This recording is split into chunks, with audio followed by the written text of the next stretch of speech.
Welcome to our Hong Kong Brief Show. I am your host, Jenny.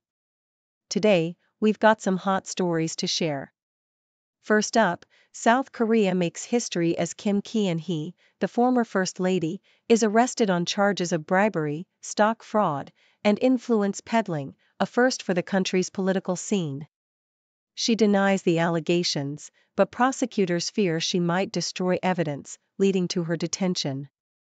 Meanwhile, her husband, ex-President Yoon Suk Yeol, faces serious trials of his own.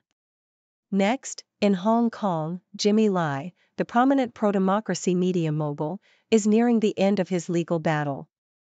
His son warns that Lai's health is declining, and time is running out as Lai remains in solitary confinement, fighting charges under the national security law.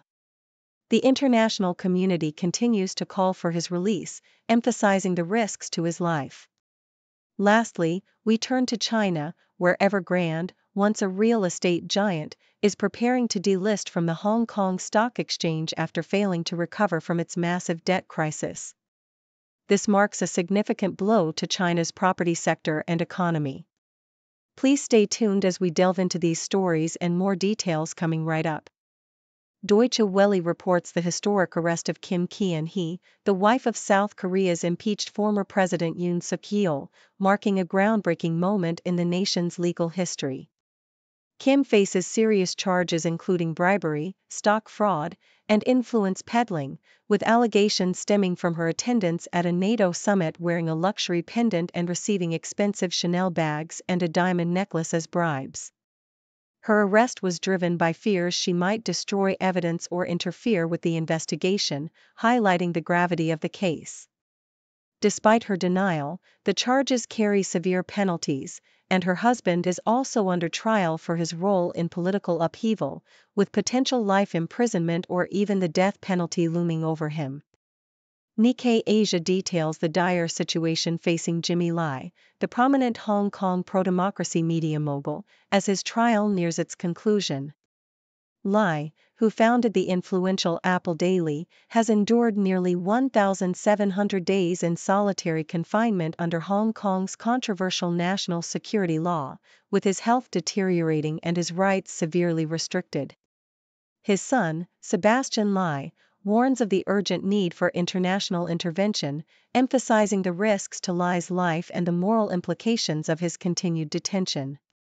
The case has drawn global condemnation, with the UK and EU calling for Lai's immediate release, framing his imprisonment as a stark symbol of Hong Kong's crackdown on dissent and a challenge to diplomatic relations between China, the UK, and Western nations. CNN reports on the collapse of China Evergrande, once the world's most indebted real estate developer, which announced it will delist from the Hong Kong Stock Exchange amid ongoing debt woes. With over $300 billion owed to creditors, Evergrande's liquidation order in January 2024 marked a pivotal moment in China's property crisis, exacerbated by regulatory crackdowns on excessive borrowing. The company's assets have dwindled, and its liabilities have surged, with debt claims now exceeding $45 billion. The delisting signals a broader industry downturn, as many Chinese developers face insolvency, falling property prices, and economic slowdown. Evergrande's founder, Hui Ka-yen, is detained on suspicion of crimes, and the company faces fines and legal challenges, reflecting the profound impact of China's debt crisis on its real estate sector and financial stability.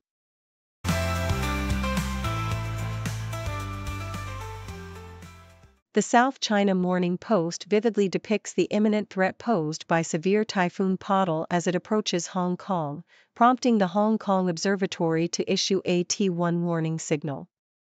The storm's influence is expected to bring scorching heat, with temperatures soaring between 26 and 33 degrees Celsius, and a series of heavy, squally showers, thunderstorms, and ocean swells. As Podal makes landfall over eastern Guangdong and southern Fujian, the city braces for intense weather conditions, illustrating the city's vulnerability to natural disasters and the importance of vigilant meteorological alerts to safeguard residents. Meanwhile, the same outlet explores the complex political landscape of Hong Kong's legislature amid Beijing's sweeping reforms. The proposed legislation recognizing same-sex partnerships faces rejection, highlighting a rare public rift in a legislature now dominated by patriots following Beijing's 2021 electoral overhaul. The legislature's rapid passage of numerous bills with minimal scrutiny, coupled with subdued media coverage and limited debate, reveals a shift toward efficiency at the expense of transparency and checks and balances. Lawmakers, under pressure to demonstrate patriotism and maintain social harmony, navigate a delicate balance, sometimes acting more as compliant agents than independent overseers, raising concerns about the erosion of democratic accountability and public trust in Hong Kong's political institutions. In the financial realm, the South China Morning Post reports on Standard Chartered's strategic move to launch SC Invest, a digital platform designed to convert depositors into investors with minimal entry barriers. By allowing investments starting from 100 Hong Kong dollars in diversified fund products, the bank aims to tap into Hong Kong's burgeoning wealth management sector, which is poised to surpass Switzerland as the world's leading offshore wealth hub. This initiative reflects a broader trend of financial firms expanding their wealth management services in Hong Kong, leveraging the city's impressive asset growth and market optimism fueled by rising stock indices and anticipated U.S. Federal Reserve rate cuts. The push for innovative digital platforms underscores Hong Kong's position as a critical financial center, actively seeking to attract a new generation of investors and strengthen its role in global wealth management.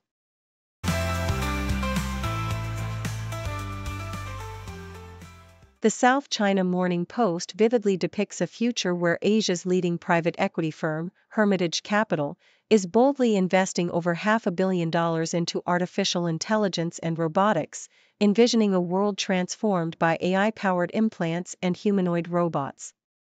Sean Seong-Yuchio, the firm's founder, likens the current AI boom to the explosive rise of the Internet in the mid-1990s, emphasizing that the decade ahead will be defined by breakthroughs in AI, from foundational models to domain-specific applications across sectors like healthcare, law, and entertainment. His perspective is that humans are akin to biological computers, and with brain-computer interfaces on the horizon, the boundaries of human capability could be radically expanded, making what seems terrifying today, like brain surgery, an ordinary part of life in the future. This bold vision is complemented by Hermitage's strategic investments in innovative companies such as WeDoctor, aiming to revolutionize healthcare, and a keen awareness of the shifting geopolitical landscape, with Western capital gradually returning to China's markets after years of tension. Seong's investment philosophy underscores patience, quality, and adaptability in navigating a rapidly evolving global environment, positioning AI as the most transformative force shaping the decades to come. Meanwhile, the South China Morning Post also recounts the historic milestone of Hong Kong establishing its first kidney dialysis treatment center in 1981, a significant leap in local healthcare. Funded largely through generous donations, including a notable $2 million from the Royal Hong Kong Jockey Club and a contribution from Li Ka-shing, the center represented a beacon of hope for kidney patients amid rising cases, about 400 to 500 new diagnoses annually. The facility, located in Prince Building, not only provided vital treatment but also symbolized community resilience and a collective effort to combat chronic illness. The opening ceremony, officiated by acting Governor Sir Jack Cater, was a momentous event marked by praise for the foundation's vigorous efforts and a charity film premiere that raised substantial funds. The story highlights how Hong Kong's medical advancements in the early 1980s reflected a broader commitment to public health, showcasing a community rallying together to confront the challenges of kidney disease with compassion and innovation. The South China Morning Post also offers a sobering account of the United States' recent human rights review of China, revealing a more concise yet still sharply critical report on Beijing's conduct. Despite trimming the length from previous years, the document retains detailed accusations of grave violations, including genocide and crimes against humanity in Xinjiang, where the treatment of Uyghurs and other Muslim minorities continues to draw international condemnation. The report also notes a deterioration in Hong Kong's political freedoms, with authorities dismantling autonomy and curtailing civil liberties. U.S. officials defend the shorter format as a move toward clarity and objectivity, yet critics argue it diminishes the gravity of human rights abuses, turning a once robust tool of diplomacy into a political instrument. Amid ongoing tensions, the U.S. and China announced an extension of a tariff truce, but the underlying issues of human rights and geopolitical rivalry remain deeply entrenched, illustrating the complex and often contentious landscape of international diplomacy in the 21st century.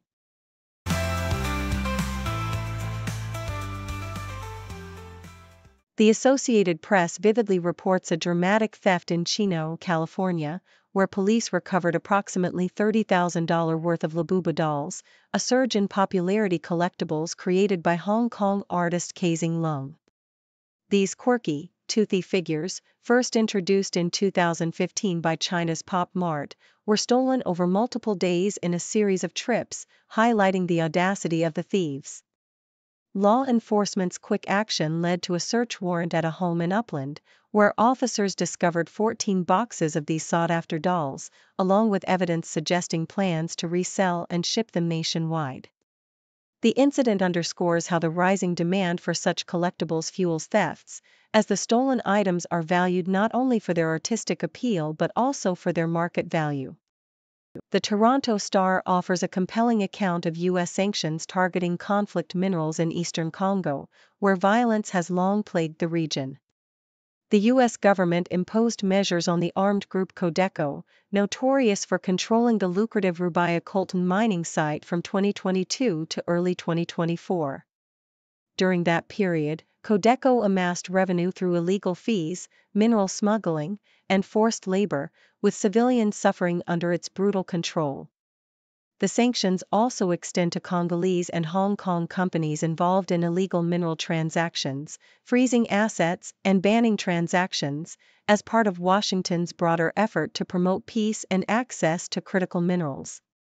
The ongoing conflict, exacerbated by the resurgence of the M23 rebel group, threatens to undermine peace agreements, with recent clashes between Congo and M23 both accusing each other of violations, casting a shadow over the region's fragile stability.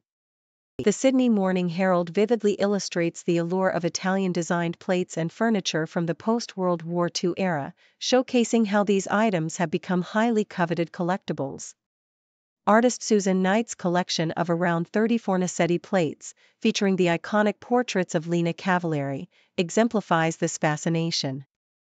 These plates, crafted in the 1950s by renowned designer Piero Fornasetti, are prized for their whimsical and artistic designs, with prices varying dramatically, from a modest $70 paid 2 decades ago to over $500 for certain rare patterns online.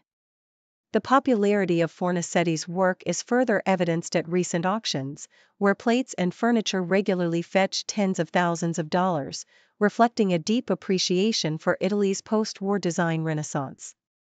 From the distinctive signatures on cabinets to the playful yet sophisticated plates, these pieces symbolize a blend of artistry and history that continues to captivate collectors worldwide.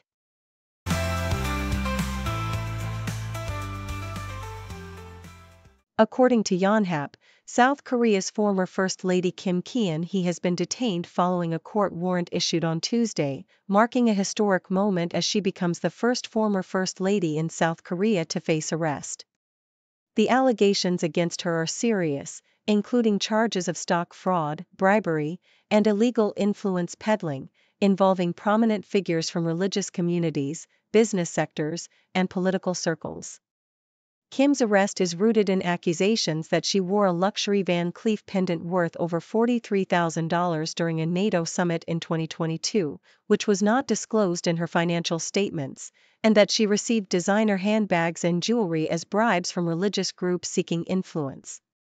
prosecutors argued that her potential to destroy evidence and interfere with the investigation warranted her immediate detention, despite her claims that the jewelry was fake and bought 2 decades ago. Her legal team has previously dismissed these allegations as baseless, while her husband, former President Yoon Suk Yeol, faces his own trial on charges of insurrection and abuse of power, with both denying wrongdoing. The South China Morning Post reports on the ongoing controversy surrounding Hong Kong's university entrance exams amid a surge in private candidates, notably from mainland China. Authorities insist that the performance of local students remains unaffected, despite a significant increase in mainland applicants, some of whom may have been improperly prepared through cross-border tutorial centers. The Hong Kong Examinations and Assessment Authority highlighted that the number of local students meeting university admission requirements has slightly increased, emphasizing that the exam results are based on standards-referenced reporting rather than direct performance comparisons. However, concerns persist over the integrity of the process, especially as some private schools collaborating with mainland institutions have faced suspension or deregistration amid allegations of irregularities. Critics point out that these arrangements may be allowing ineligible students to access university places, raising questions about oversight and regulation of private schools and cross-border educational programs. The controversy has sparked calls for stricter regulations to prevent abuse, with some schools accused of offering joint programs that facilitate easier entry for students from mainland China, undermining the fairness of Hong Kong's higher education admissions process. Thank you for tuning in. The content above showcases the latest briefing reports and analytical synopses, thoughtfully curated by the 6Do team. These insights stem from a wide array of reputable media outlets, think tanks, government sources, and specialized experts worldwide. We encourage you to explore these sources for a comprehensive perspective. Keep in mind that while the content may not always align with the official standpoint of 6Do Brief, it's not meant to be taken as absolute directives for decision-making. Comprising seasoned media professionals, learned scholars, and accomplished scientists, the 6Do team embodies a trailblazing, fully independent media entity. To customize 6Do Brief to meet your professional needs, you have the option to subscribe to a diverse array of briefings on our website, 6dobrief.com. Regardless of your location, you can conveniently receive 6Do Brief via email.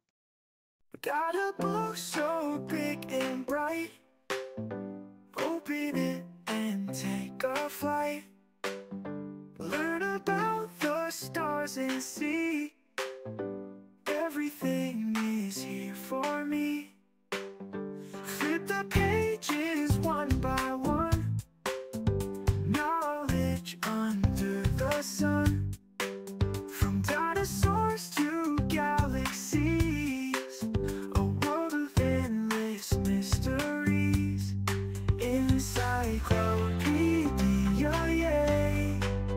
Facts and fun all day. From A to Z, let's see. Curious minds run free. Jump into the pages deep. Secrets that you want to keep. Time will fly and you will find. Magic lies in every line. Animals and history. Science full of mystery. Gotta read and gotta know. Watch our minds all start to grow. Encyclopedia, yay. Facts and fun all day. From A to Z, let's see. Curious minds run free, yeah.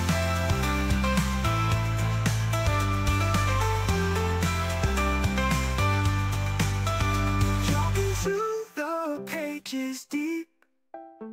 Secrets that you want to keep. Time will fly and you will find. Magic lies in every